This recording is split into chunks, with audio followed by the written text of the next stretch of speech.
একটা সময় এসে দাঁড়াবে হারাম আওলাদে ভরে যাবে, আর সেই হারাম আওলাদ গুলো হবে এই ধরনের হুজুরদের দ্বারা। আমি করছি একজন মেয়েকে দেখে তুমি যদি মানসিক শান্তি খুঁজে পাও, দ্যাটস এনাফ ফর ইউ, আর কিছু লাগবে না। কারণ একজন মেয়েকে দেখে মানসিক শান্তি পাওয়া মানে হচ্ছে she is beautiful, she has the quality and she has everything that I want in my life. Am I right, brothers? Am I right? So first thing is mental peace. মানসিক আমি ওই বাংলাদেশের আসিফকে বলবো, শোনো, ইস্তেগফার করো, জাতির কাছে ক্ষমা চাও যে জাতি আমি ভুল করে ফেলেছি। তোমার এই ভাষণের কারণে, তোমার এই প্রমোটের কারণে যতগুলো ছেলে জিনায় লিপ্ত হবে, সমস্ত পাপের ভার কিয়ামতের দিনে তোমাকে নিয়ে হাজির হতে হবে কিয়ামতের ময়দানে। কেন? কোরআনের সবথেকে কঠিন ভাষা ইউজ করেছেন আল্লাহ তাআলা জিনার ব্যাপারে, ওয়ালা তাকরাবুজ জিনা ইন্নাহু কানা ফাহিশা ওয়া সাআ সাবিলা। ব্যভিচার করা তো দূরের কথা, যে রাস্তায় ব্যভিচার হয় সেই রাস্তার ধারে পাশে তোমরা যাতায়াত করো না, এটা কোরআন শুনলাম, জোরে বলুন সুবহানাল্লাহ। তো আল্লাহ তাআলা যদি জিনা থেকে এতটা দূরে থাকতে বলে, আর তুমি মানুষকে জিনার দাওয়াত দিচ্ছ, জিনার প্রমোট করছো, যে মেয়েটাকে ভালো লাগবে, ফিল হবে এই মেয়েটাকে ভালো লাগছে, কোন ধরনের ভাষা! এদিকে যারা আলেম ভাবে, আমার তো মনে হয় এদের মধ্যে ইলমিয়াত আছে নাকি এটাও সন্দেহ। তা না হলে এরা নিজেদিকে ভাইরাল হবার জন্য কতটা নিচে নামতে পারে আল্লাহ ছাড়া কেউ জানে।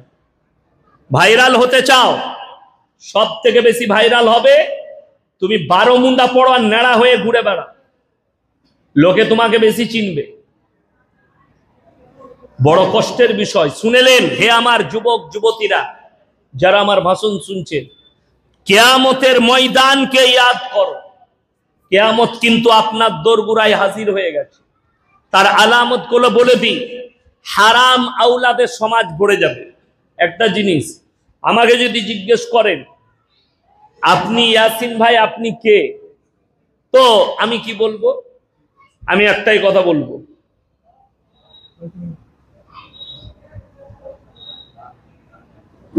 আমি একটাই কথা বলবো। কি কথা বলুন তো? আমাকে যদি বলেন আপনি কে, আমি আমার বাপের নাম লুবো না মায়ের? কথা বলে না। এ কার নাম লুবো? এইদিকে তাকান, কার নাম লুবো? বাপের।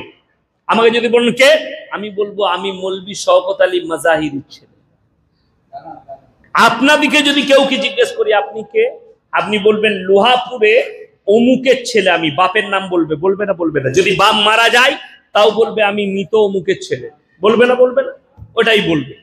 কেউ কিন্তু মায়ের নাম নিবে না। মায়ের নাম নিবে? কথা বলেন। মায়ের নাম কেউ নিবে না। সবাই কার নাম নিবে?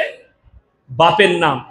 আল্লাহর কসম, ইনসানের আপনার আমার পরিচয় আল্লাহ ঘটিয়েছেন এটা বাপের দ্বারা। জোরে বলুন সুবহানাল্লাহ। আপনাদের এখানে ছাগল আছে না? আছে। গরু আছে, ছাগল আছে, কুকুর আছে, ভেড়া আছে। তো ছাগলের ছানা হলে আপনারা কি বলেন? পাঁঠার ছানা বলেন না ছাগলের? ছাগলের। গায়ের বাচ্চা হলে গায়ের বলে না ষাঁড়ের বাচ্চা বলে? গায়ের বাচ্চা। আল্লাহর কসম, জানোয়ারের পরিচয় যেটা আল্লাহ ঘটিয়েছেন পৃথিবীর বুকে ওটা মায়ের দ্বারা, আর ইনসানের পরিচয় ঘটিয়েছেন বাপের দ্বারা। জোরে বলুন সুবহানাল্লাহ। যদি বলেন খুলে এরপরে ব্যাখ্যাটা শুনেলেন, America, London, Britain, Japan, German, যতগুলো ইহুদি নাসারা খ্রিস্টানদের দেশ আছে, তারা পার্লামেন্টে পাস করিয়ে ফেলেছে এরপর থেকে যতগুলো ছেলে বাঁচবে তারা নিজের মায়ের পরিচয়েও বাঁচতে পারে। তার মানে মা জিনা করবে। ইহুদিরা শুনেলেন আপনাকে অস্ত্র দিয়ে মারেনি, ইহুদি নাসারারা অস্ত্র দিয়ে মারেনি, তারা তাদের প্রোডাকশন দিয়ে মেরে দিয়েছে, তারা তাদের বুদ্ধি দিয়ে আপনার সমস্ত ইমানগুলো ধ্বংস করেছে। শুনেলেন কি দিয়ে? তারা জিনা করাচ্ছে, নাম দিয়েছে রিলেশনশিপ। তারা জিনা করাচ্ছে, নাম দিয়েছে এপ্রিল ফুল।